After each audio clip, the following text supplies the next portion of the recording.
Today, I had back on the show Marcela from Beyond the Bruise. In today's episode, you're going to learn all about reactive abuse, the difference between a trauma bond and a healthy relationship, the people-pleasing Fawn response, how important compatibility is in relationships, why narcissists do what they do, and we even go over how to handle if you think one of your children might be narcissistic. I always get along well with Marcela. We have a good chemistry together, and I hope you enjoy our discussion as much as I did. Marcela, how are you today, miss? I am doing great. How are you doing, Jared? I'm living the dream over here. I'm very happy to have you join me again. Round two. Super excited. Absolutely. Now, I think what we're going to talk about today, you were talking about some of the things that a lot of your coaching clients end up struggling with. And a Yeah. big one is reactive abuse. So, why don't you tell me a little bit about what you hear them struggle with in regards to reactive abuse? Oh gosh.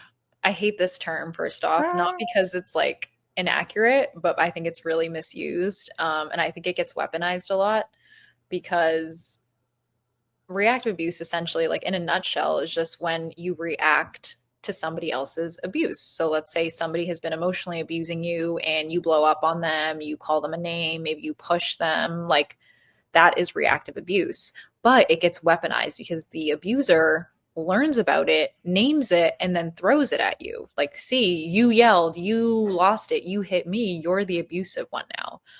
And I think the term is often thrown around like it's like a gotcha, like you blew up, so you must be the problem.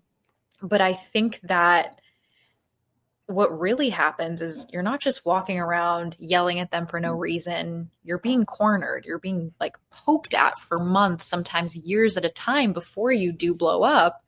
And every human has a breaking point. Like I think I told you this earlier, like put Mother Teresa in a relationship with a narcissist and see how long she lasts. Because your nervous system can only take so much gaslighting, so much silence, guilt, control, like before you like react to it, right? But the reason that you start to believe that you might be the abuser is because you're an empathetic person, because you care about how you show up in a relationship and you feel bad for hurting somebody. But the person who's on the other side of that abuse, who like has been doing the emotional or the physical abuse, they don't care about the fact that they've been hurting you for months or for years. And I think that's the truth that I want like every survivor of this to hear, is that your reactions were not random. They were built over time. There was a lot of manipulation, a lot of emotional exhaustion that brought you to that point. So it's not like you lost control. You're literally just a human that you were in survival mode and you did things that you weren't proud of. And I think it's important for us to take accountability for those actions, right? You're not perfect. If you hurt somebody physically or emotionally, you should be accountable for those actions, but that doesn't mean that you're the abuser in the situation. You got pushed to a breaking point, and then they kind of punish you for breaking in the first place. But I think the fact that you care about your reaction, that you still carry shame, that's the proof that you're not the abuser. If you're able to take the accountability and you're able to sit in that shame and change and be better for the future, that means that you're human. And that's proof that you're not the abuser. So I think that like when you're in a situation like that, remind yourself you don't need to keep replaying that worst moment of your life to prove that you're a good person. I don't think that like that defines who you are. I think what defines who you are is how you or how you move after that happens. Are you taking accountability? Are you trying to change for the better? Great, then you're human. Good, you have a pulse. That's amazing. But yeah, I think the reason that reactive abuse is so confusing is that you're essentially mirroring what the narcissist has been doing to you. And you say, well, you know, that makes me exactly the same. But that's not true. Um, it's just when you get to a certain breaking point, of course you have to react. Like that's your body saying no more. Like it's almost a good thing that your body's not letting you take that abuse anymore. When you think about it, your body is like, okay, clearly you're not understanding that this person isn't safe for you. So I'm going to get you to a point where you do blow up, where you do show them, hey, I'm aware of what's going on. So I almost think it's a good thing for us to get to that point, because sometimes if we don't hit that rock bottom, we don't have the realizations that we need to get out of this. Right. I think a lot of people end up beating themselves up, and they'll think I'm just as bad as them because maybe I lashed out and maybe they even hit them or something like that. But I really see them struggle with that. And I'll say, in the dynamic I'm thinking of, the guy, like this person hit them, and then the guy like beat the crap out of them after that. I'm like, that is not anywhere near the same though. Like it's not, I'm like, it's not good that you did it, but it's what they did is much worse in that case. It doesn't make it so that you're just as bad as them. And then that narcissistic person, abusive person, they're using that as an excuse to say, see, you did hit me that one time. That makes you worse. That makes you the problem. You are the issue here. Mm-hmm. And I mean, what do you say to someone in that spot? It's not proportional, right? So if somebody has been abusing you for years on end, let's say somebody's been like hitting you for years on end, and one day you push them, that is 1/1,000,000th as bad as what they've been doing to you. So if you put it into like fractional, in like a fractional example, what you're doing is so minuscule compared to all of the abuse that's been piled on. So I think it's like, sometimes I will have my clients do these exercises where they assign blame in situations. So put a situation, like write down a situation with all the facts, no emotion in it, and then write who was at blame percentage wise. Were you 10% at blame? Were you 50% at blame? And 95% of the time they come to the realization that they were maybe 2% of the problem.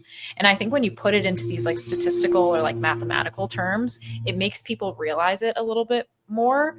You're like, oh, okay, like I'm 2% bad, they're 98% bad. So I think sometimes those exercises of like putting the facts down on paper helps you release some of that shame, that okay, like I can rationalize this in my head now if I put a number to it. So that's been helpful.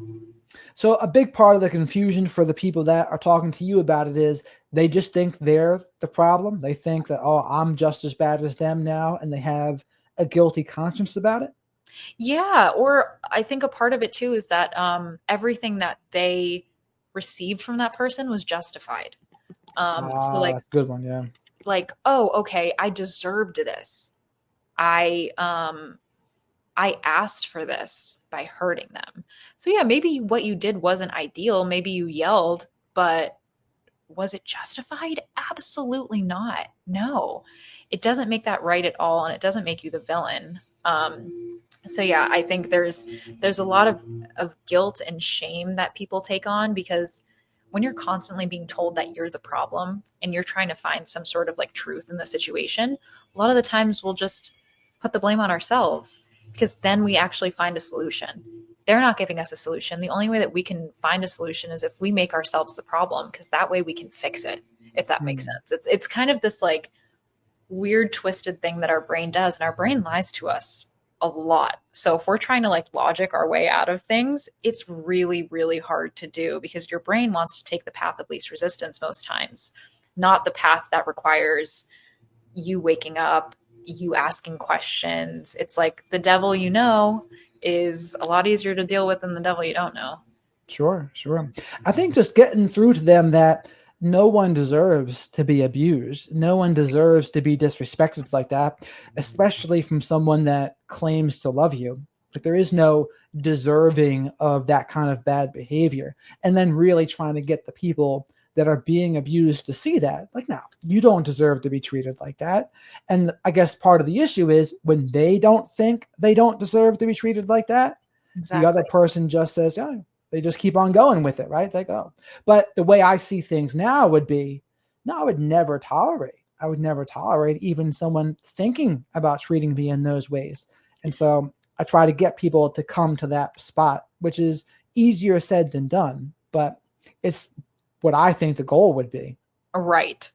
That's exactly right. And like, before you reacted, you probably gave them 1,000,000 second chances. Yeah. So many, like you let so many apologies sneak through, and So if you give them 1 second of the pain that they made you live in for months or for years, that doesn't make you the problem. Right. It's like what you deserve is peace, and your body like reacting like that is its way of trying to get you to finally wake up, I think. Right. And one thing, when you move forward, I almost lose some of your mouth from the bottom of your name there. So when you're back, I can see more of your face. Oh, like this? Yeah. Oh, So okay. when you lean forward, I lose some your Marcela beyond the bruise there. I lose your. Okay, now you're good. There you go. I just naturally want to get closer to you, Jared. That's Oh, I'm adorable. That's a good tagline there. But so yeah, I mean they do struggle with that part. They think they deserve it, and but they definitely don't deserve it. And it's just part of the trauma bond, right? I think that's part of what they do to people in a trauma bond. They get people to think they're difficult to love. They get people to think that they're unworthy. No one will love them the way they do. 100%. And unfortunately, they believe it. And I call all of that being subscribed to the narcissist distorted version of reality, right? And you don't want to be subscribed to that. 100%. And I think you bring up like one of the biggest mind fucks. Am I allowed to swear on here? Sure. Anything. Judgment free zone. You can speak freely. I have a segue that I want to segue into, if that's okay. Sure, sure. Because I know this isn't my show. But no, like that's what you brought up. Like I feel like one of the biggest confusion points when you're in a relationship like this is you're confused between what love and what a trauma bond is. It feels like love. You're obsessed with that person. You can't stop thinking about them. You miss them even when they hurt you. And everybody's telling you like something's up. But it like I think there's a really questions that I get is like, how do I tell the difference between a trauma bond versus like real love or what a real bond is? And I have thoughts on that. I'm curious if you have thoughts on that, or if there's like if you have one way of telling like what is a trauma bond versus what is a real bond. Well, what I would generally say in that spot is how do you handle difficult conversations with that person? Right. How do you handle a disagreement? Because if it's someone that it's going to be a good relationship, you're not going to feel like every big discussion is some sort of battle, like you versus them. To me, that's one of the hallmarks of a trauma bond is those every discussion turns into some argument. And that's the difference really between an argument and the discussion. I think I might have told you this before, but Yeah. an argument is to find out who is right and a discussion is to find out what is right. So with them, it's all about arguments, right? You versus them. They just want their way. But in a healthy partnership, you can have some of that stuff. You can disagree. And it doesn't feel like you're not on their team. Like you're still on the same team with this person. It's safe to disagree. It's safe 100%. to even say no. And I would challenge someone to find me a trauma bond where that is the case for, that you can do those things. Right. I've yet to see it. I would completely agree. I think the question that I would ask is, does the relationship feel safe and consistent, or does it feel like it's like a roller coaster that you can't get off of? Right. So it's like if you're constantly anxious, if you're walking on eggshells, if you're like chasing after their affection, I think to me that is a trauma bond too.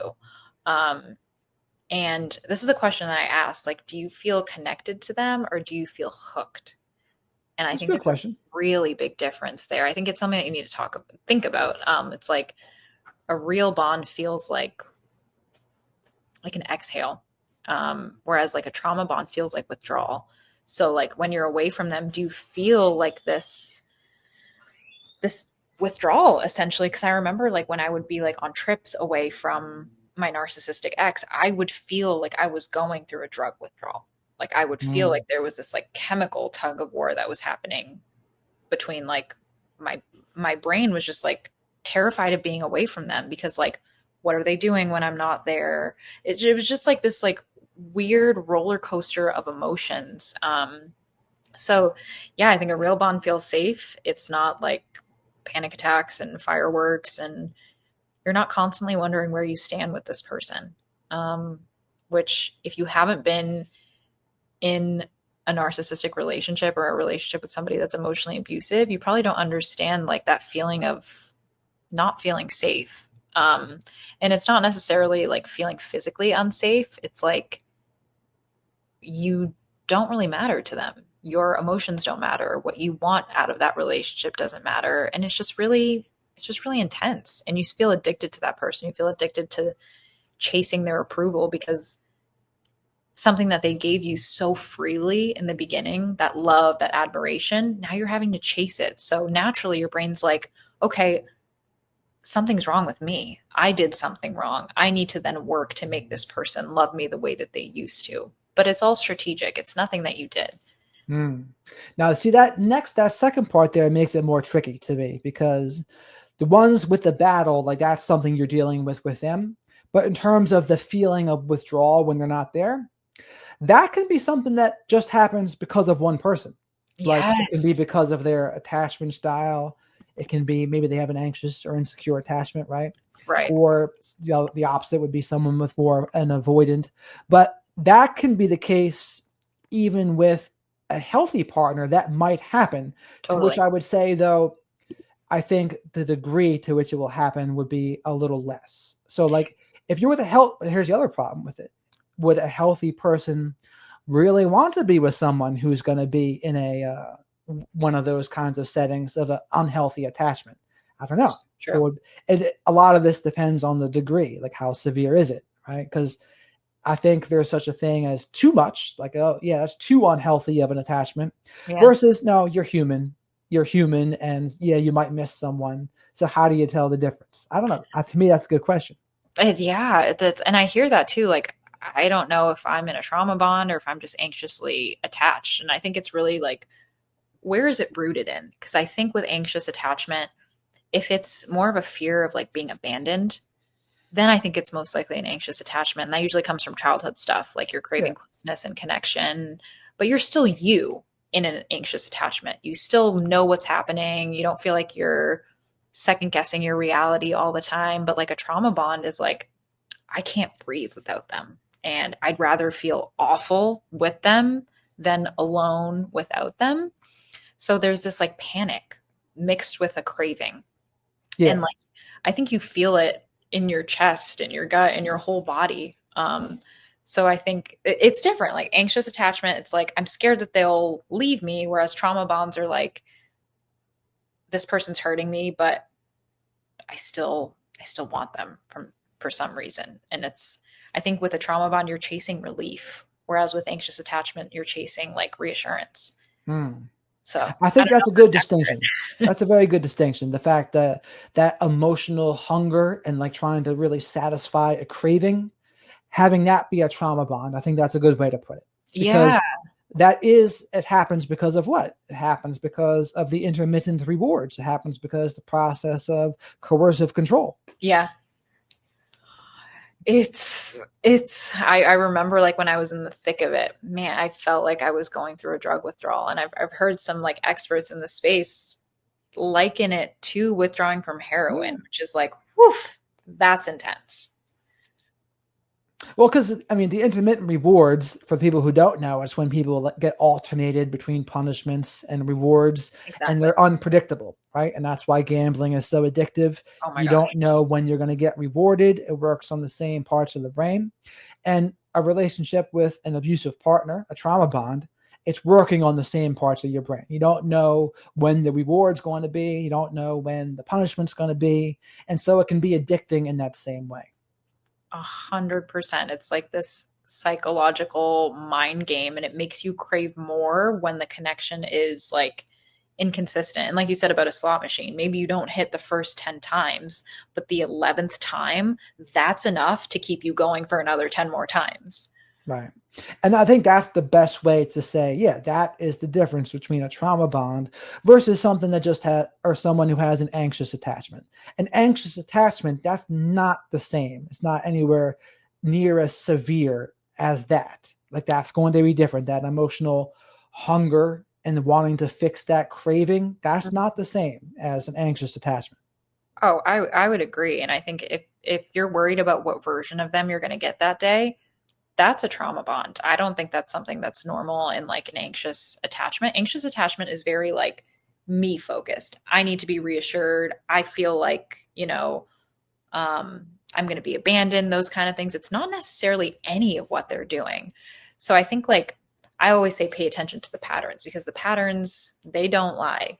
People's words lie. What people like, yeah, what people say to you, that can be misconstrued, but I think their actions and the patterns that you're seeing, those are the facts. So if you pay attention to how like the way that somebody repeats certain things, that can help you understand too, is this a trauma bond? Because if they're being kind to me, and if it's just, the fact that they're enforcing boundaries that makes me feel anxious, maybe that's more of an anxious attachment, because I used to be very, very anxious in my relationships. And I would notice that when somebody would put a boundary in place, a healthy boundary, it would make me feel like they don't love me enough. But I got to understanding that's not a them problem, that's a me problem. That's me thinking that if somebody loves you, it has to be unconditional love and they can't have boundaries. So I've worked very hard to unlearn that definition of love. That's a big one to go over. I think a lot of people kind of struggle with that too, where they think a boundary is being brutal and they just can't tolerate it. 100%. And like, it really comes from childhood, I think. Just like how you were raised. And I was raised that, like if if you love your parents and if you respect your parents, you're going to do everything that they ask you. And I think I kind of pivoted that into my love life too.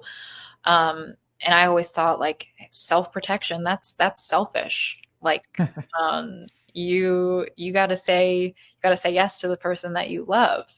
And I think it feels brutal because you're interrupting a pattern. And for narcissists, like when you put a boundary in place specifically, you threaten their control. And you become somebody that they can't really manipulate anymore. And that really pisses them off because they benefit from that sort of guilt, that flexibility, so to speak. So yeah, I think boundaries are amazing. I think we need to like learn what boundaries are, because I was never taught what a boundary is. Definitely not in school, definitely not by my parents, not by my friends. So I think that's something we probably need to start teaching in school, is like, how do you hold the line? How do you protect your peace? Right. And I think a lot of people who grew up in a dysfunctional family, maybe they had a narcissistic parent, they weren't allowed to have boundaries like that. They weren't allowed to develop their own autonomy. They weren't allowed to become their own person, or then they would get punished, or then they would get a withholding of love. And that could look any number of ways, right? It could look like anger, rage, a silent treatment, guilt tripping, passive aggressiveness, Yeah. fill in the blank with whatever it was. But that's where the origins of a lot of that feeling is. So even the person that's not a narcissist, right? Maybe they had a narcissistic parent. That's what they learned. That was their conditioning. They grow up into adulthood. Someone has boundaries and they get, oh, that was brutal. I wasn't allowed to be autonomous as a kid. Right. If I did my own thing, it meant I wasn't lovable anymore. If I disagreed with them, it meant something else. And so that was a big problem for them. And what does this directly relate to? The people-pleasing fawn response, because I think that's what it is, right? 100%. And like when I started learning what fawning is, I was like, oh my gosh, this makes so much sense about why I have done the patterns that I have in past relationships. So it's a trauma response. And I think it's not just like people pleasing or being too nice. It's like your nervous system is saying, if I keep them happy, maybe I'll stay safe. Maybe I'll convince them that like I am worthy of this relationship. And I think that when you're in a dynamic with somebody who's narcissistic or emotionally abusive, your needs are going to come second or not at all. So you start twisting yourself into this version of you that causes the least amount of conflict. You start tiptoeing, over explaining, just doing anything to avoid or prevent a blow up with them. A lot of the times I would say yes when my body is screaming no. And I think that's a telltale sign of fawning, is that, maybe if I'm extra understanding, maybe if I'm extra flexible and I don't give them any boundaries, they won't turn on me today. And it's a trauma response. Like it looks like you're just being agreeable and a people pleaser, but no, you were taught to do this because if you don't, there are consequences to it, like you were saying. So it's like, why didn't I stand up for myself? But like, no, you kind of did what you had to do to survive, because otherwise, you're walking on landmines. You don't know when one's going to blow up. So I think fawning works in the beginning to protect yourself, but I think it does start chipping away at your sense of self. Like everybody wants to be the chill partner who's easygoing and, the chill girlfriend who lets their boyfriend do whatever. And I tried being the chill girl, and I abandoned myself being the chill girlfriend. So I'm not the chill girlfriend anymore. I'll never be her. So what are some examples of that? Do you have any of things where you would abandon yourself to do something, or when you would twist yourself in pretzels to make someone else happy? Oh yes. I think there was this, it was pretty constant. Like my ex, the one that I speak about mostly in these videos, he needed sex from me every single day. And it was like to the point where if I didn't give it to him, it would be a whole thing. He would call me awful names. He would like pin me down to try to like forcibly take it from me. So it just got to the point where it was like, I'm just gonna give in. And that's not being the chill girlfriend. That really takes it to a really like, it takes it to sexual assault. Yeah. But for me, I was like, I don't want to deal with the backlash of me saying no. So instead of holding firm on that boundary, I'm just gonna let this happen. And I think that's something that we don't really talk about a lot, is like rape or sexual assault within committed relationships, because I've made videos about it in the past and people would be like, well, you're denying your partner sexual intimacy, or if you're married to this person, like, and you're not giving it to him every single day, you might as well get divorced. And so there are a lot. Oh my gosh, yes, I posted a video maybe like 4 or 5 months ago, and it started off by saying my narcissistic ex made me have sex with him every single night and I wasn't allowed to say no. And people would be like, well, maybe you shouldn't be with him, or maybe you should rethink your sexuality if you don't want to have sex with him every single night. It's wild that they even say that. I think I couldn't even imagine if I were to like make a post like that, like what people would say to me if I said something like that. Like the backlash would be bigger than Hiroshima. I think it was so controversial that like Instagram took it down. I didn't even take it down. Instagram did.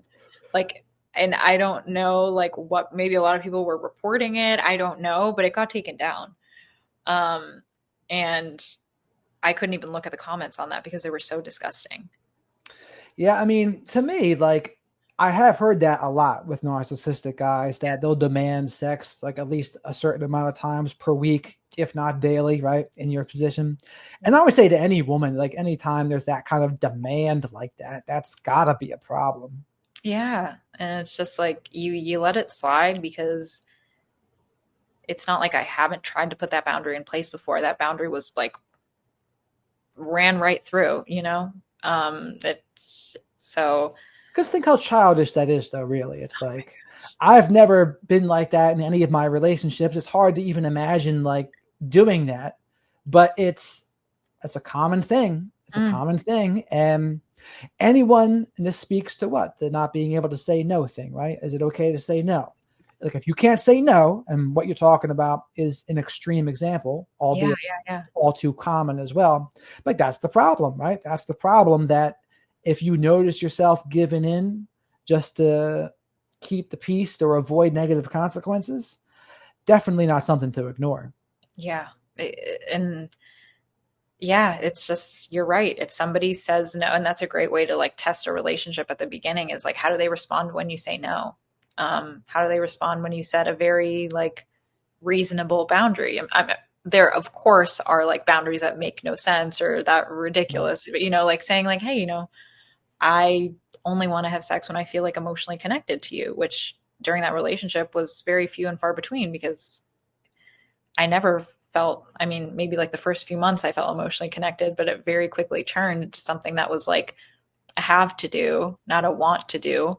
It became like my chore almost. And that's not something that I don't ever want to see intimacy or connection as like as a chore. So yeah, that was one of the, one of the examples, a very extreme one, like you said, of me not being able to put a boundary in place or just letting things slide because it wasn't worth fighting about it anymore. Right. I mean, and that's the part where if they're going to basically just use you as a sex doll almost in that case, like that's what that is. That's the devoid of intimacy Yeah. and emotional connection, because if you're having to go through all that just to do it, right, it can't be something that you're really into at that point either. So that Yeah. goes to show you it's not about you at all. It's just all about them in that case and what they want. And they don't really care. They don't really care about what you want. They don't really care about what you think, clearly. That's exactly it. And I think something else that I was like the chill girlfriend about is I think this is something that like rears its ugly head in a lot of relationships, not just like not just toxic ones, but like when your ex is liking, or when your partner is liking women's pictures on social media. Oh, that's a And you good don't want one. to you don't want to be the girl that's like, hey, you know, why are you liking all these girls' thirst traps? And at first I said it and he got so mad at me. He was like, well, why are you keeping tabs on me on social media? Or, you know, why does it matter? Or she's just a friend, or I know her from so and so. And, you know, why are you being so insecure? And it was all these things where I was just like, hey, I just thought it was weird that this, you know, you're all up and down this girl's page liking all of her thirst traps. And, you know, I think if the roles were reversed, you probably wouldn't want me to be doing the same. And it got to a point where I just stopped bringing it up, even though it was like very obvious that he was like micro cheating, whatever you want to call it. Um, so yeah, it's, if you've ever brought something up to your partner as simple as that. And I remember that I brought it up to my most recent ex, the one who, you know, was a great guy. We just weren't very compatible. And I had noticed that he had done something similar, and I brought it up to him and he was like, oh man, I'm so sorry. I didn't mean for it to make you feel that way. Unfollowed the girl right then and there. Like it should be as simple as that. So like those are two very differing perspectives of how that situation can happen, because I think when you're used to being single for a while, you do act a certain way. And then when you're in a relationship, you kind of sometimes you need that reminder that, hey, I actually don't think that this is acceptable. And it should just be a conversation that you talk through, and that's that.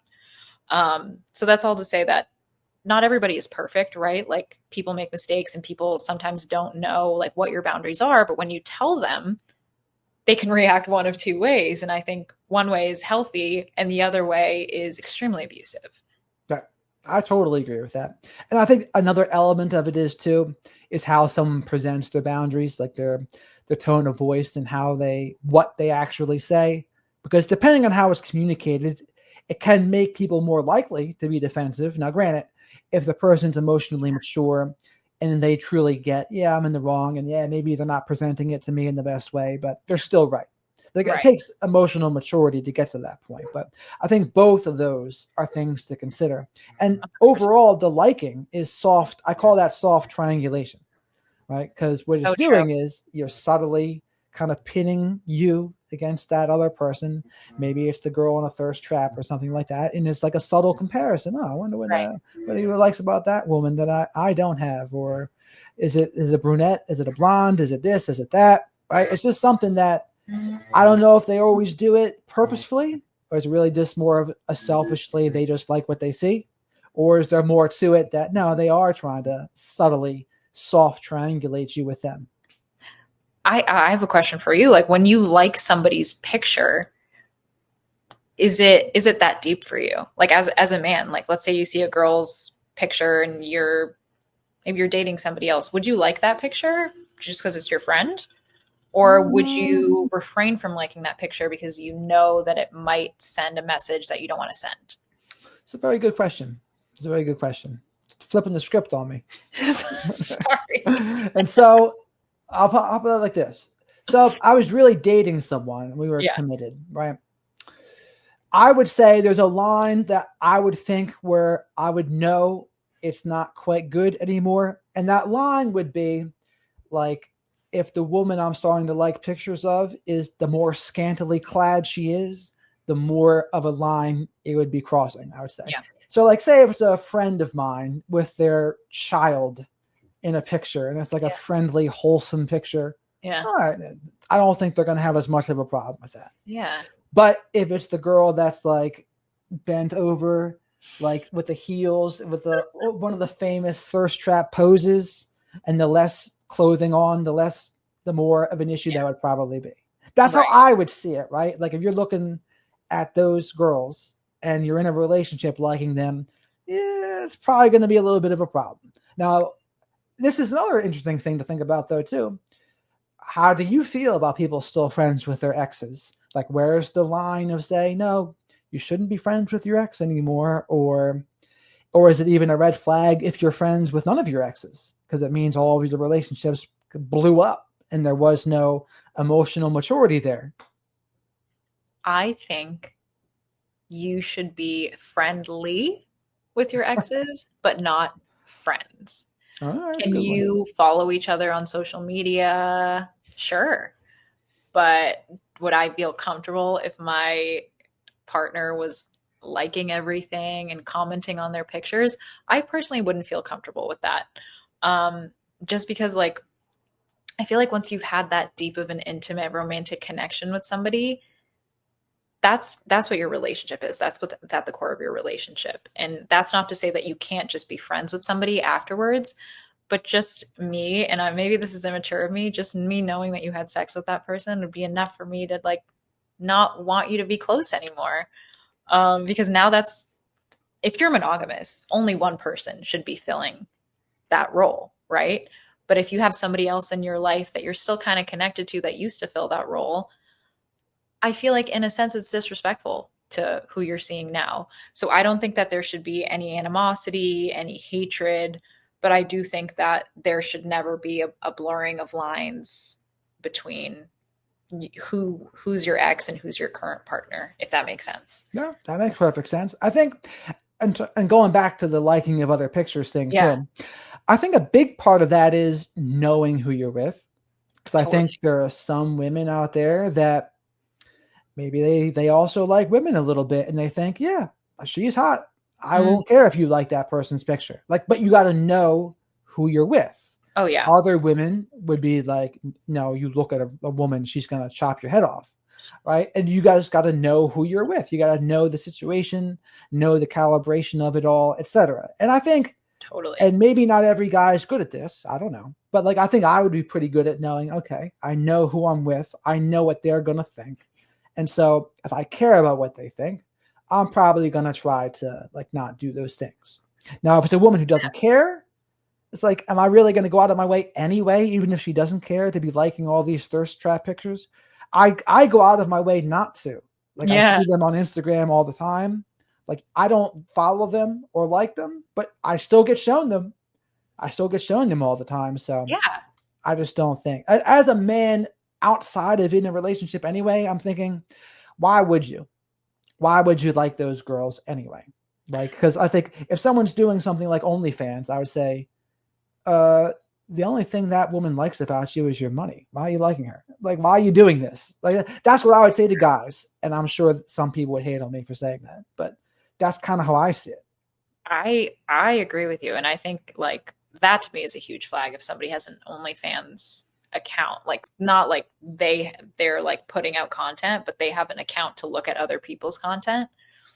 I don't know if that's a hot take, but I think if my partner has an account, that enough to me. If he's on that, like that's just a huge red flag. Like I don't need you looking at. I feel like it's different than porn. I think it's worse. I think it's probably a little bit worse even than porn. Yeah, like I feel like porn almost feels like It's not good. Porn's not good either, but yeah, I correct. think it's a step closer to like something real-ish. I mean, It's it's not right. even really real, but Yeah. I mean, the fact that you can um engage in conversation with them, and that you can comment. I mean, I guess you can comment on porn too, but it's more so of like a community versus just people putting videos out into the ether. Is there any sadder place than a porn comment section? Oh my gosh. Oh my gosh. That would be a fun segment, just reading. Little stand-up. That's actually brilliant, actually. Reading porn comment section that have a late night TV show about it, like a segment. Reading the comments. What a horrid. Oh my God. I don't even.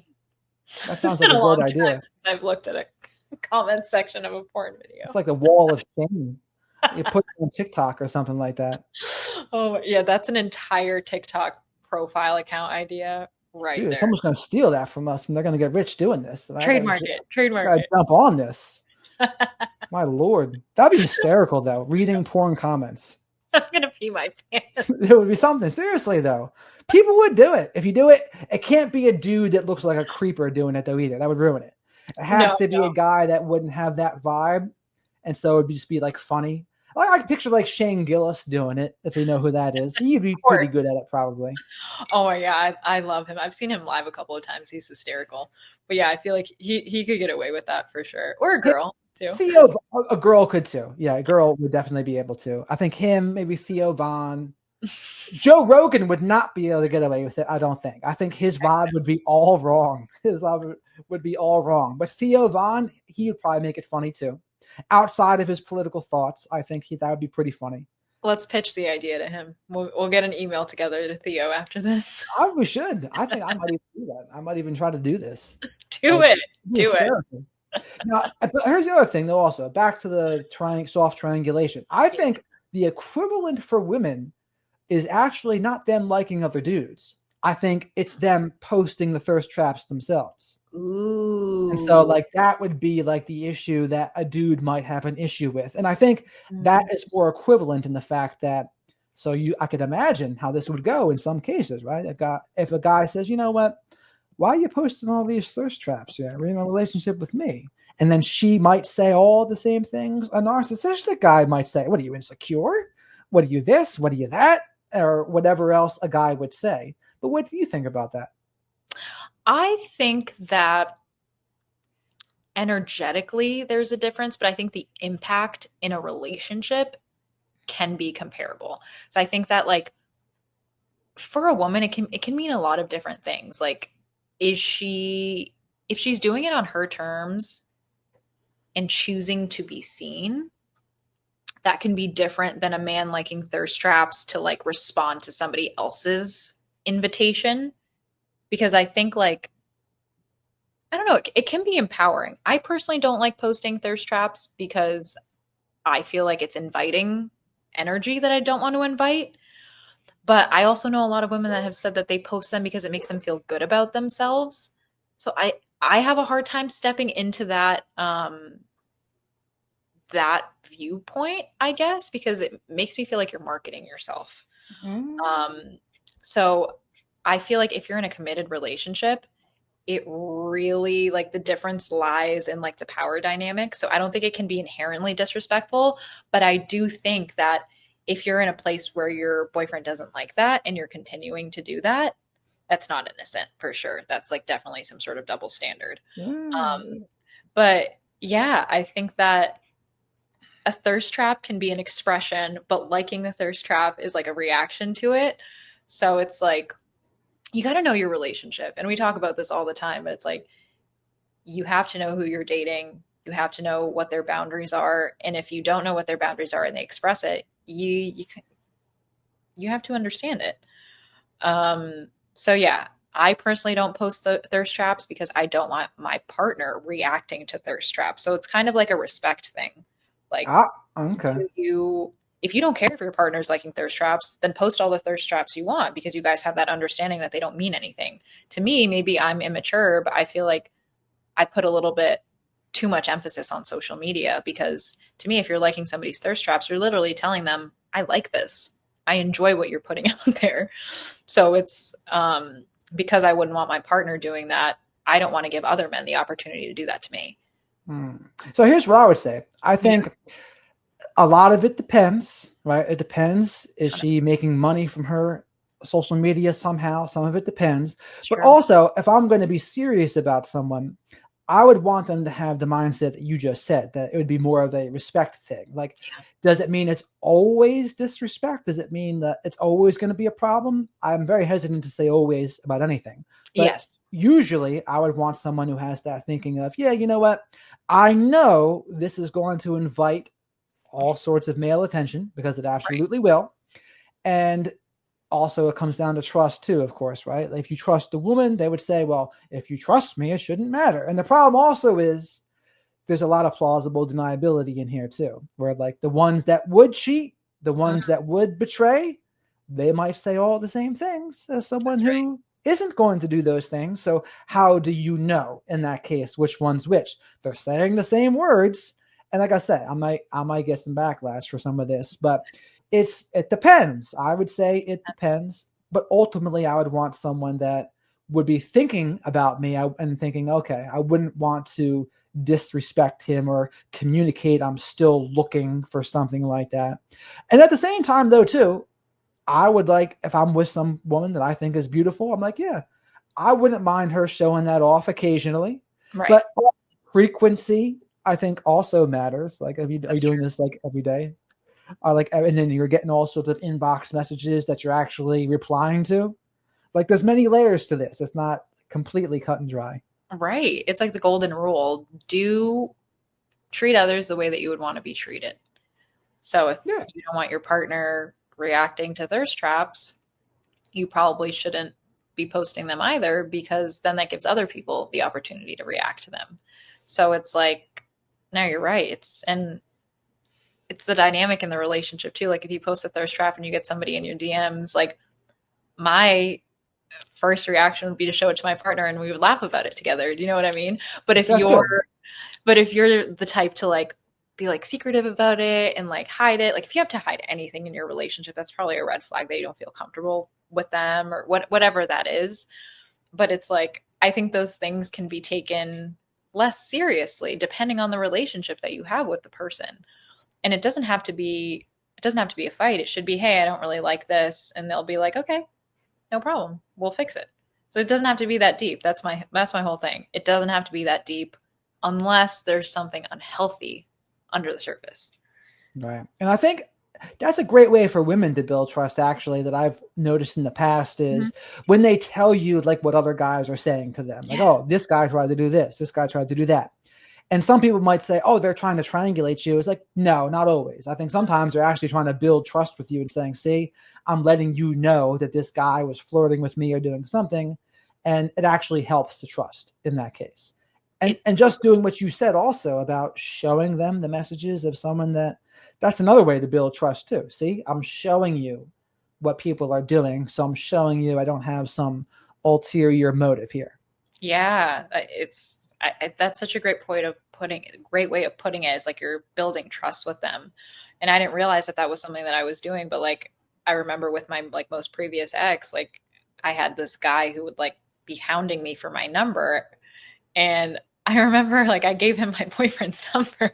And I Ah, told my boyfriend about it. I'm like, hey, so and so has been like hitting on me, and he like wouldn't take no for an answer, so I gave him your number.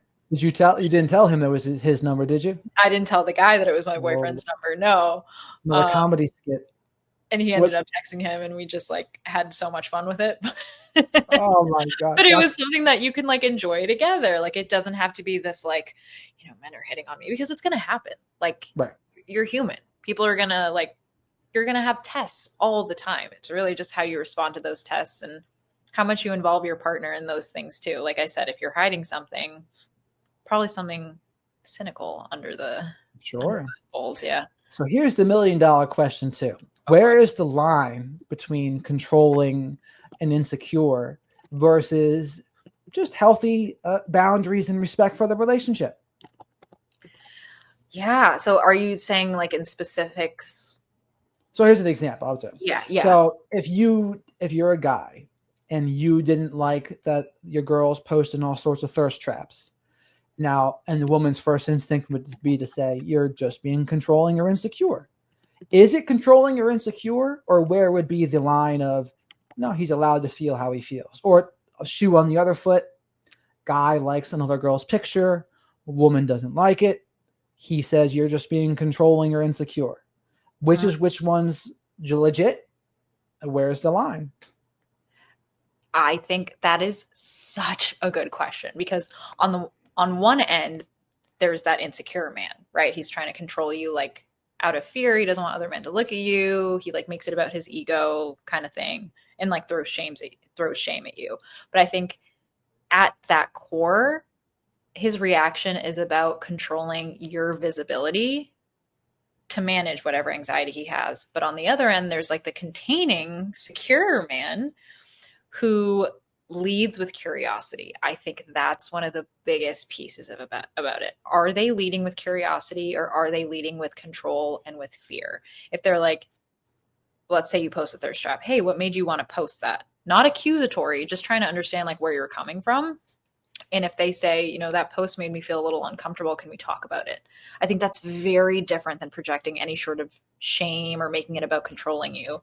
So it's like insecurity controls you, and just being concerned or wanting or having that like positive male containment is communication. So if there's communication, if there's curiosity, if there's wanting to protect the bond with you, I think that's very different than the controlling, punishing, wanting to own and control you piece of it. So I don't know if that answers the question, but I feel like there's a really stark difference. Is it accusatory, or is it communicative and understanding? Does that make sense? Yeah, it makes sense. I mean, I have a few different thoughts I think about it. Yeah. I think one is, I think compatibility takes care of a lot of this too, where if you truly have to have like a big discussion about this, because it's kind of like a point of contention, that might also be a little more of a compatibility issue at that point. When someone's on the same page as someone else, I think it's much less likely to even blow up into a bigger issue where you really have to focus on this. Are you being controlling? Are you being insecure? And here's the other part. As a guy, I think some of it's a little endearing if someone shows that they're jealous, or if they've gotten insecure about it. It means they like you and they're into you. So to me, I could see that element of it. And if you want to really respect that person, even if it is maybe a little insecure, you could say, you know what, I want to respect this person's feelings, and because I care about them, and I don't want to continue doing something that's going to hurt the relationship, even if it be quote unquote, oh no, you're letting that person control you, or oh no, it's insecure. And again, it just depends though, right? It's not going to be a cut and dry thing. 100%. But you want to think about the partner, right? You want to think about what's going on through their head and whatever. But I know, like, when people have this discussion in real life and it turns into a battle right away, well, probably not a good sign, regardless of who's in the right or who's in the wrong there. It's such a good point, because with the right person who you're compatible with, you can talk about anything. You can bring up any topic. You can disagree with them too. And, like you said, maybe they, don't agree with the fact that they shouldn't be liking thirst traps, but they're going to do it out of respect for you because you're more important to them than whatever random person on the internet. And if a random person on the internet can get in between you guys, that's probably showing that there's something deeper under the surface that you need to work on, like whether it's incompatibility, whether it's your attachment styles, whatever it is. But like, if your bond is strong enough, something as minuscule and meaningless as that shouldn't be able to break you. So you're right. It definitely depends on the relationship and the compatibility. In being able to communicate that too. I think a lot of the times we have feelings that we're not always able to communicate, and they might come off as, insecure or coming from fears or whatever wounds we have. But I think also in that case, if the person that you're with understands you and knows those things about you, they're going to be able to calm your mind. So it's being an adult is hard. But here's the other thing too. I think even if when someone starts throwing around that controlling word, or you must be insecure, or you're jealous. Yeah. What are they saying when they're saying that? Even if they're right, I think they're saying, I would rather continue doing what I'm doing than care about what you're thinking or feeling. Do you agree with that? Oh yeah, I completely agree with that. If somebody's calling me insecure, they're essentially saying like the way that I'm acting right now is more important to me than making you happy. And me having 100% autonomy and 100% freedom to do whatever I want, that matters more to me than sharing a life with somebody and having some sort of sacrifice or being able to be flexible and bend for somebody. Because when you share a life with somebody, yeah, you still have your own life, but that also means that you have to change a little bit to be with that person. And I think it's a beautiful thing when you can like mold and be open-minded to like changing to be in a relationship, because we're not perfect, right? None of us are. So I think that I just lost my train of thought. I went down a rabbit hole. What was the original question? About if someone accuses someone of being controlling or insecure or jealous, they want to do more of what they're doing as opposed to really caring much about what their partner thinks. And that's the other Yeah. part about it too, though, is that, so say that even they're right? The person Yeah. is being controlling. The person is being insecure. Like if you truly want to work with that person, what are you going to do? Are you going to say, no, that's a red flag that they're even being that controlling to begin with? And let's also face it, depending on the gendered angle of this, Yeah. the very same person might have two different thoughts, depending on which angle they're seeing it from, right? If a guy is complaining about a woman thirst trap, then all of a sudden, no, that guy is controlling and insecure. But vice versa scenario, now all of a sudden that same person has a different belief. It's so true. And like you said, it's like it gets down to the key point of, do you feel safe enough to communicate that to that person? And whether it's coming off as you controlling or not, does that person know your heart? And do they know that you're saying this out of love and that you're not saying this out of trying to control them or, anything besides like trying to get to a middle ground? So you're right. It's like we can all display those characteristics of being controlling, and that doesn't necessarily make us a controlling person. So I think having those nuances in a relationship is so important. Like the black and white it can trap you. So if someone does one thing and you're automatically like, they're controlling or they're this, and that could put you in a situation where you're never able to get deep enough with somebody and you're never able to fully understand who that person is. Like I always say, pay attention to the patterns. If somebody's doing something day in, day out, and you're constantly feeling like you're walking on eggshells, that's a problem. But if somebody has moments where they slip up or where they're imperfect, that's completely different.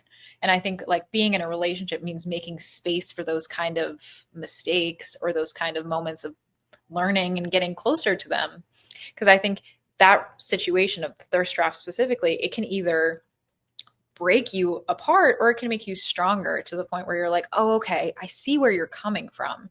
You're afraid that you might lose me, but you're saying it in a way that maybe sounds controlling. But I think deep down, it's really because you want to stay together.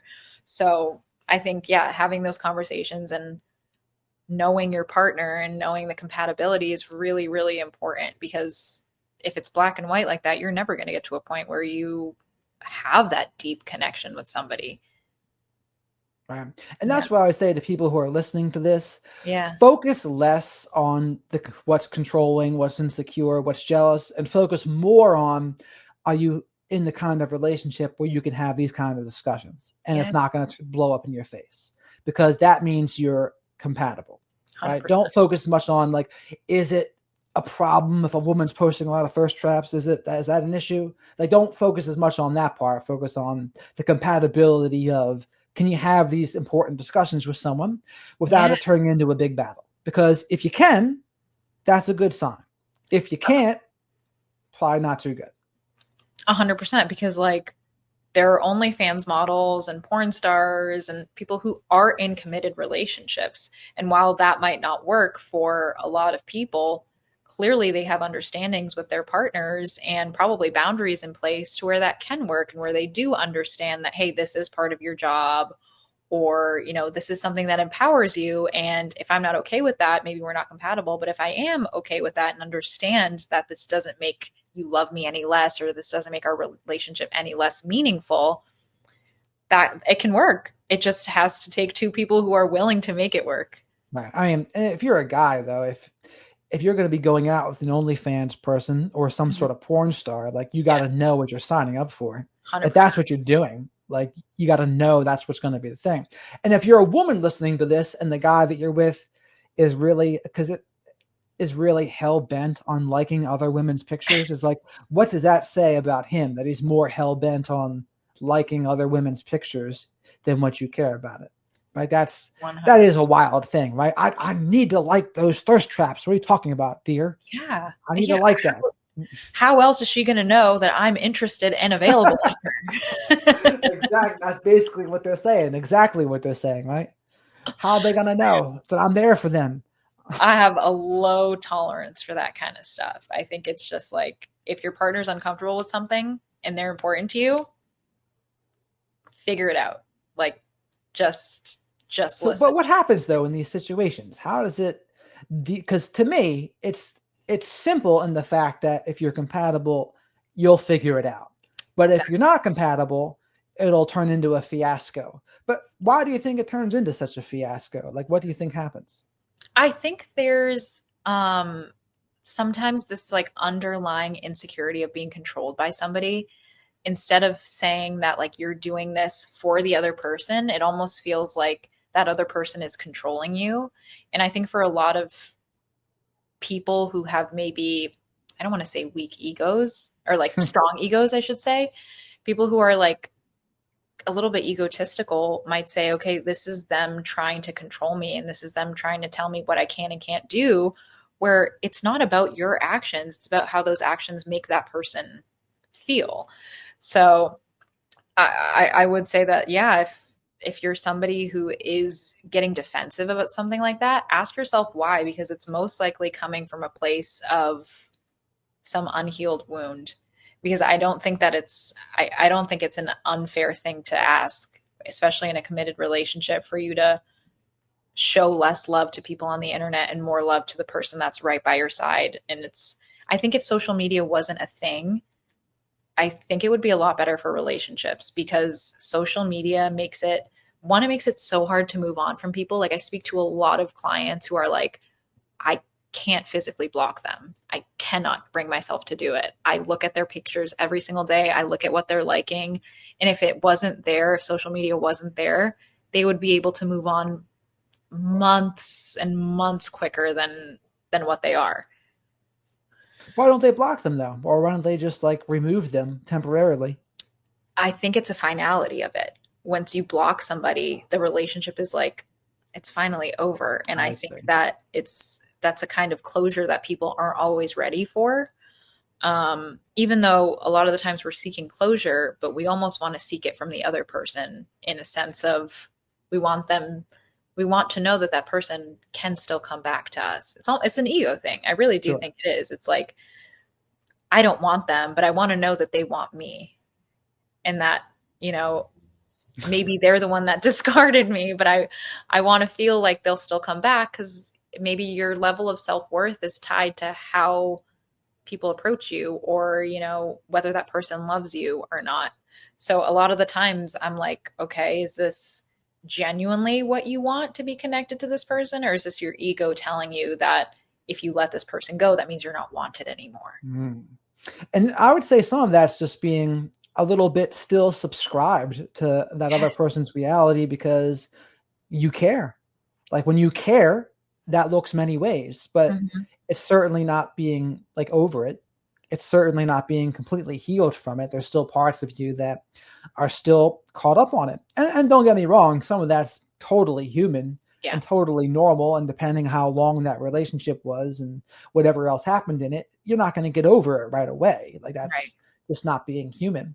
And you reminded me also, like I hate being controlled as well. I'm Yes. very sensitive to that. I think part of it comes from an upbringing. If you had a narcissistic parent, you just associate that with that experience. You Mhm. associate that with losing yourself, losing your sense of autonomy. So I certainly dislike feeling controlled. So I think to me, like say I was the guy Yeah, liking yeah. other women's thirst traps, for example, and a woman who was into me says, Jared, I really don't like that. Like, I don't think I would consider that controlling per se. Yeah. I would think, Not like she's, and it would help if you communicate it in a healthy way. I mean, I'd be a little less likely to think this if she like some sort of Colombian Italian woman, like you see a heel go past your head. Who's Marcela? Right? Who's this? Right? Then you're like, ooh, Yes. that's not too good. Or if they Right? say you need to unfollow this person right away. Yeah, I I think wouldn't. it should be a conversation, right? Like, who is this girl? You know? Or and if you say, oh, like she's my cousin and I've known her for my whole life, that's different, right? That allows room for communication. But you're right, it does a lot of how the conversation goes depends on how it's brought up. And if you feel like you have to be on the defense immediately, I don't think it's necessarily like, yeah, maybe you were in the wrong for liking all those thirst traps, but I think it's a conversation that has to happen, a healthy one on both sides for it to be. It all comes down to compatibility, like you're saying. Like if if this situation happened between you and I immediately just put you as the bad guy and said, obviously he's cheating on me or obviously he knows what he's doing and it's, intentional, then the conversation's it's going to go a certain way. It's going to go left. But if I Yeah. approach you and say, "Hey, this bothers me. I don't really know if you're doing this maliciously or if you even realize that you're doing it, but like I would appreciate it if it just slowed down a little bit in the future." It's different. It reminds me of Goodfellas when Karen gets on the bed and like wakes up Henry with a gun in his face. Yes. Like, yeah, who's Janice? Who's Janice, Henry? Right. So if you get something like that, that's going to give you a little bit of the bad jolt. Now, granted, Henry's not a good example. He was all over the place. Yeah. But just the example of being brought up like that and like you Yes. wake up with a gun in your face, yeah, you're not going to Yes. be too receptive to that. Exactly. Accusations breed defensiveness. So if you accuse somebody of something, be prepared for them to try to defend themselves. But if you bring something up in a communicative way, then it opens the space for communication. So I think it's your communication styles. It's like all the wounds that you bring into the relationship. But I do think if you care about somebody, you'll give them the chance to say their piece, say their part.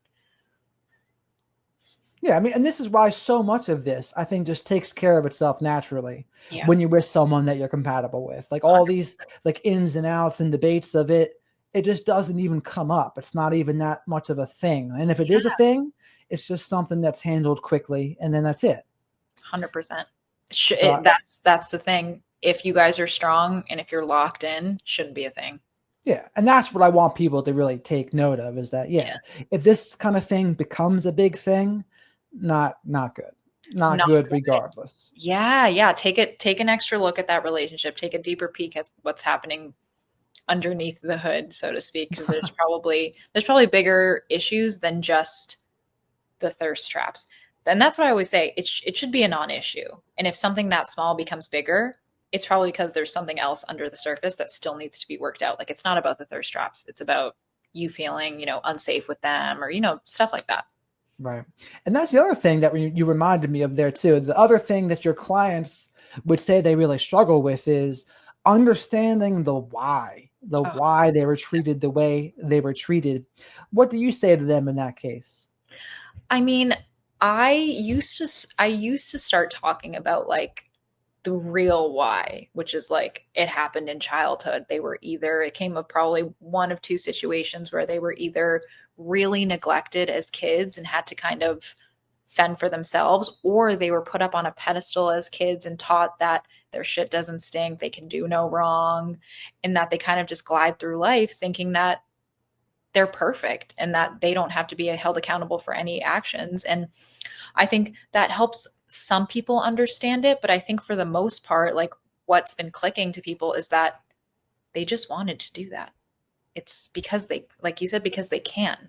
They act like that because they can, because they've never had to be held accountable, because it feeds their ego, and just because they wanted to. And it's like, you're never going to understand the full mechanism behind it because your brain operates in a completely different way than theirs does. If their brain operated the way yours does, you wouldn't be in this situation.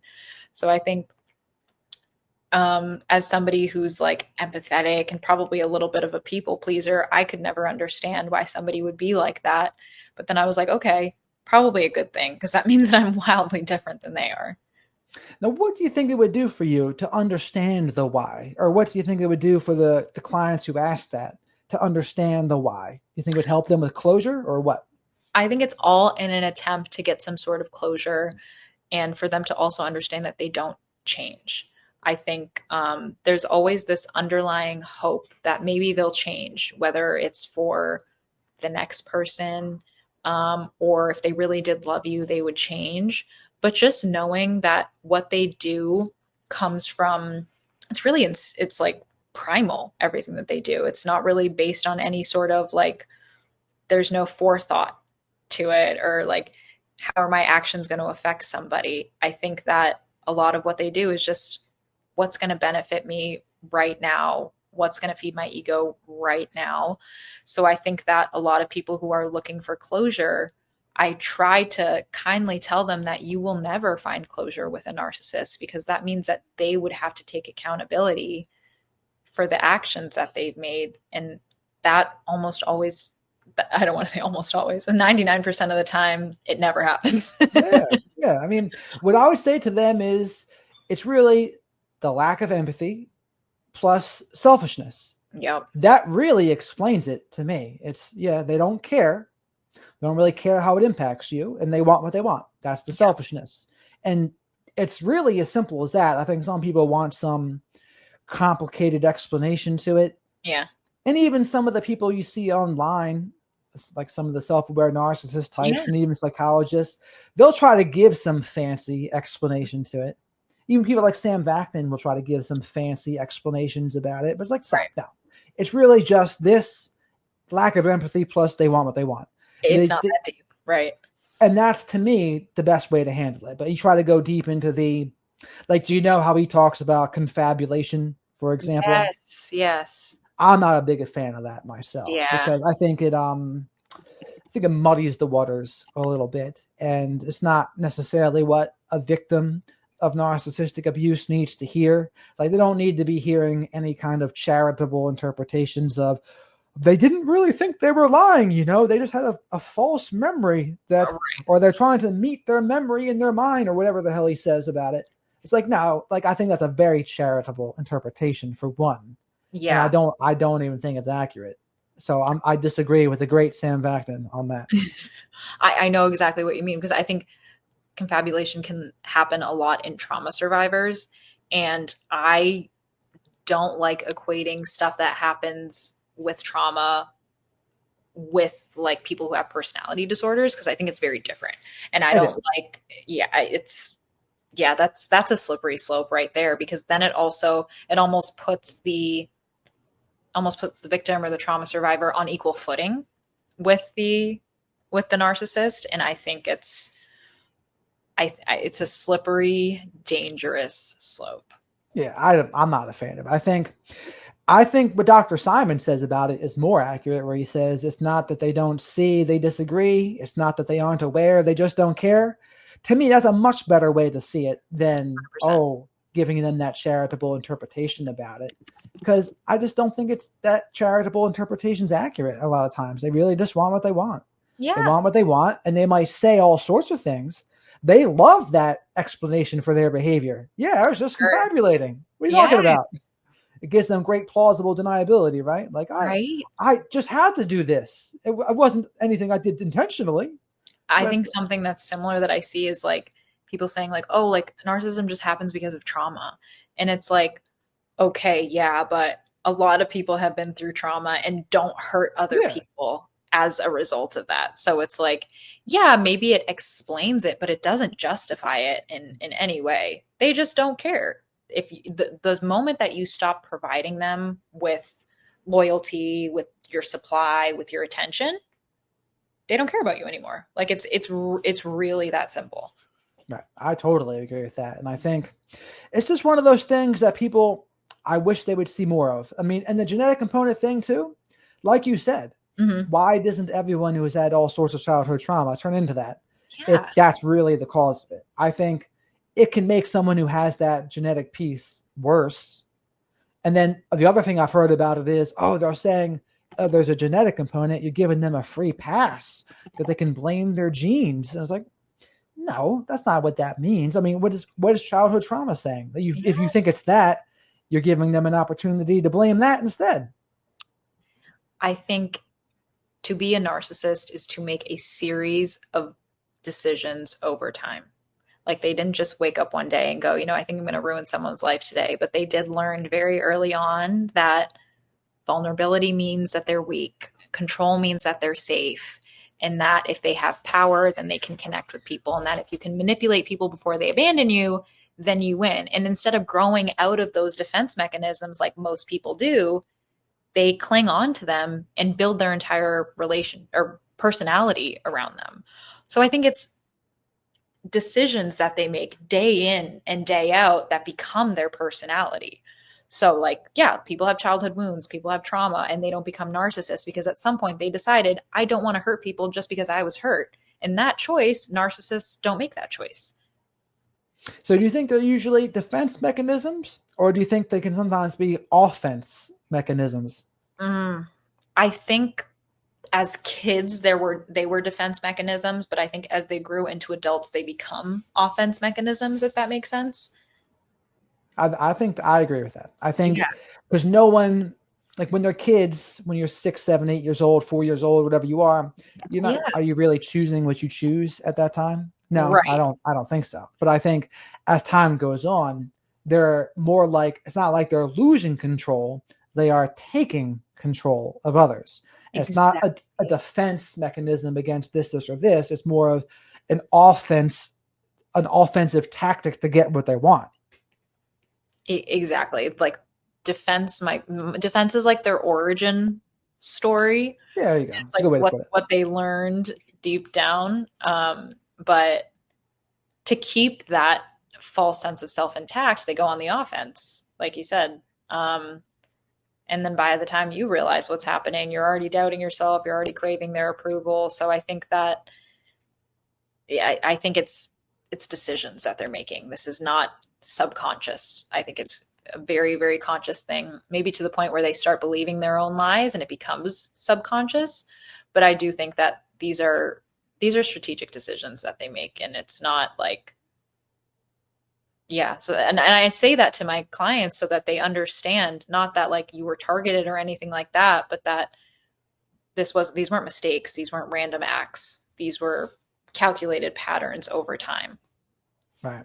I would caution people also to not confuse something being second nature with it being powerless. Like Right. it is a powerless decision I've made or something I have no control over. It's like, no, it's really more like it's just so second nature they don't have to think about it anymore. Right. That's such a good point. You're right. And like where does that switch happen? I've never really thought about that. Like where does it go from being a conscious thing to maybe subconscious and second nature? I mean, if I had to guess, maybe around the teenage years. Like Yeah. out of the teenage years, they're like coming into their own and they start realizing. And this goes, I guess, into the last thing we should talk about too, because it goes right into. I'm getting a lot of people talking to me about their narcissistic children, or sometimes it's a narcissistic adult child. Yeah. But like what they say, what do you do? What do you do in a case like that? And I don't know, do you have any suggestions for them? I think this is such a taboo dynamic. Like I feel like we're taught that parents are always the problem. So I think it's been taboo because what happens when your like adult child becomes a manipulator, like the one that makes you question your reality. And I think it's taboo because a lot of parents will think that they're the problem and that it came from a bad upbringing. But I don't think that narcissism always traces back to abusive parenting. Um, Sometimes it's like, obviously narcissistic traits like spike in adolescence, but if they're not addressed, they like calcify. It's a good word for it. Yeah, so like it, it's so sad. And the way that I see it, how it typically shows up is that they'll like they'll rewrite history a lot of the times, telling their parents that like you never did enough for me, even if that parent bent over backwards to take care of them, or that parent like exists just to serve a role. They're the ATM. they're the fixer, they're the emotional sponge, they have to take the emotional brunt of whatever the narcissistic child is putting onto them. And I think why it's so hard to admit is like there's a shame layer. Like, what kind of parent struggles with their own child is what I've heard of. And, Mm. I was a bad mom or I was a bad dad and this is my fault. And you also, what I've heard is that some parents will question if they're narcissistic for even thinking that their kid could be. Um, and I think there's also the societal expectation that you're always going to forgive and you're always going to love and take the high road when it's your child.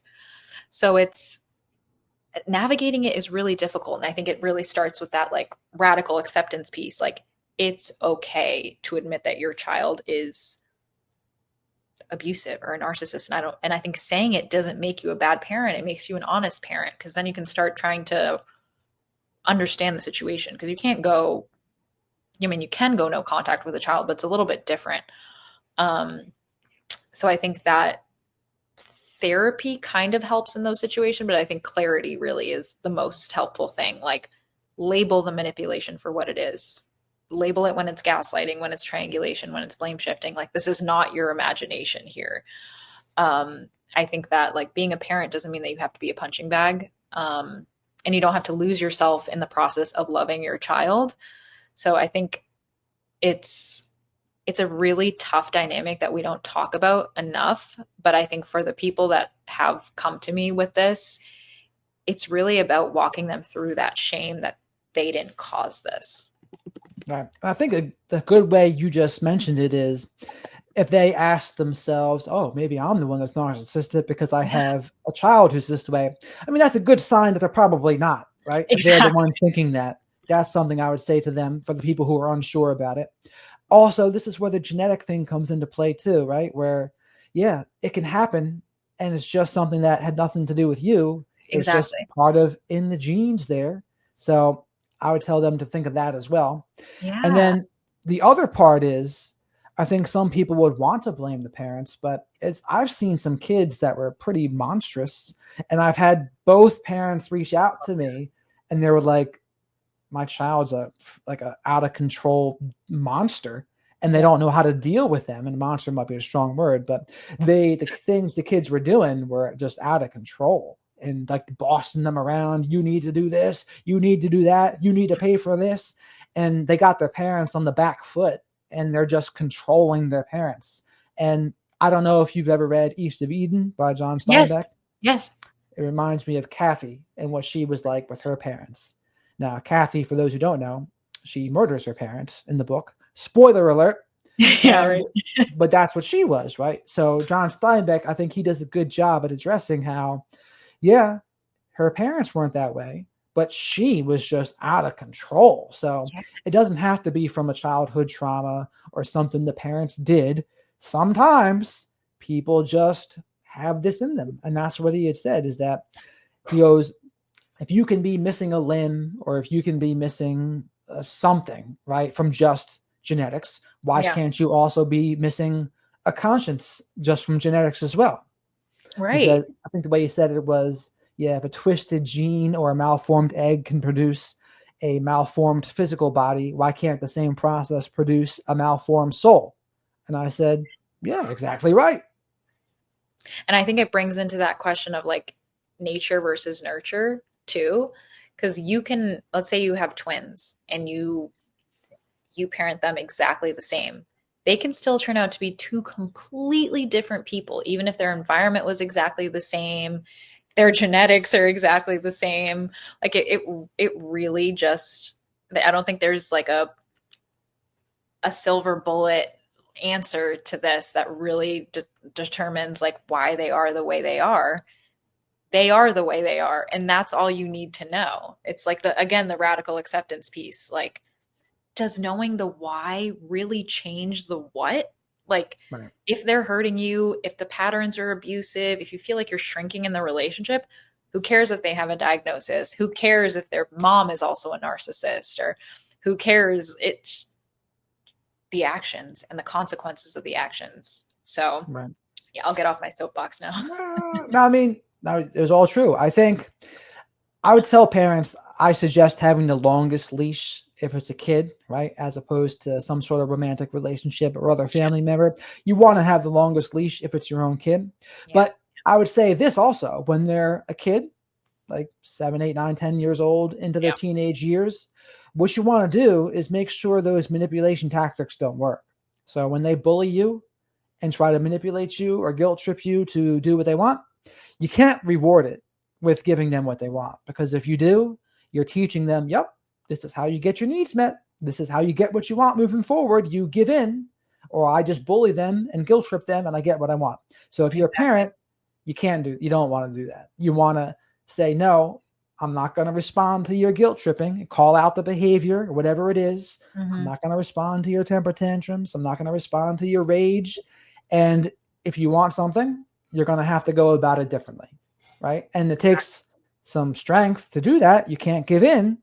Definitely don't give in is what I would say. But have those boundaries, make it clear, call out those behaviors, and then take it from there. If anything's going to work, that might, and you could try taking them to a therapist perhaps, or some sort of psychotherapist that understands that as well. And hopefully they're good. And other than that, what else can you do? No, you're right. It's like, this is the state of the state. And it's, you can either, drive yourself crazy trying to repair a relationship with somebody who is most likely never going to change, or you can just tailor the contents of that relationship to protect your own peace. Because, like you said, just because it's your child doesn't mean that you need to hurt yourself in the process. Because if it was a romantic relationship, you would have a much shorter leash. So yeah, and just like in a romantic relationship where if you take them back, you're kind of telling them in fewer words that, hey, I accept this and that this is okay. You do the same in a familial or parent-child relationship when you keep giving into the temper tantrums or you keep bending yourself to make them happy. So it's having a lot of boundaries, and it's removing that shame that you caused any of this. Right. I think, and that's a big thing too, just coming to the acceptance piece that, yeah, this is the way my kid is. And that's probably a very difficult thing to accept because everyone wants to think the best of their kids, right? Like, this person came from me. I want them I want to think the best of them. Yeah. I want to think that they're awesome and all these great things. But then it turns out that they're like that. And I'm sure that's a bitter pill for them to swallow. And that's another, I think, ego piece of it, is that person came from me. Did I give them this? Is this, yeah. And I think it's just look at it in a vacuum almost. Remove the emotion from it, remove all of the context that led up to it. This is the situation. This is the state of the state right now. And yeah, I think we've really covered the gamut of topics today, and I love it. And I think it all comes down to the fact that the radical acceptance and compatibility piece is, do you want to bend to fit a relationship that isn't serving you, or do you want to come to terms with the fact that this relationship can either end or exist on a very different level, in a very different in a different way. So it's yeah, in a perfect world, you'd be able to cut off every narcissist and never have to talk to them again. But unfortunately, some of them are your bosses or your sisters or your sons. So it's about navigating that relationship in the best way for yourself. And it's okay to be selfish in those situations. Absolutely. I don't see it as selfish. I see it as self-protection. Yeah, I like that. And I think I would just stress to the parents who are in that position that it's not your fault. They can become like that because of no fault of your own. And just because that's true doesn't mean there's nothing you can do. You can still try to have those boundaries, not let their manipulation tactics work, call it out, etc. Both of those things can be true at the same time. Yeah, 100%. Well, Marcela, we went over a bunch of different things here today. Any other things you wanted to touch on here? No, I think that's it. Thank you for giving me this platform for the second time to ramble. I don't think it was rambling. I think it was very clear, concise, and to the point. Perfect. It's always great when we get to connect. Yeah. And so where can people find you? I am on TikTok, I'm Beyond the Bruise, and on Instagram, I'm beyond.the.bruise. Somebody had already taken Beyond the Bruise, I guess. And then I have my YouTube channel, it's also Beyond the Bruise, hoping to add some more content to that in the coming months. But for now, yeah, I'm on TikTok and Instagram for the most part.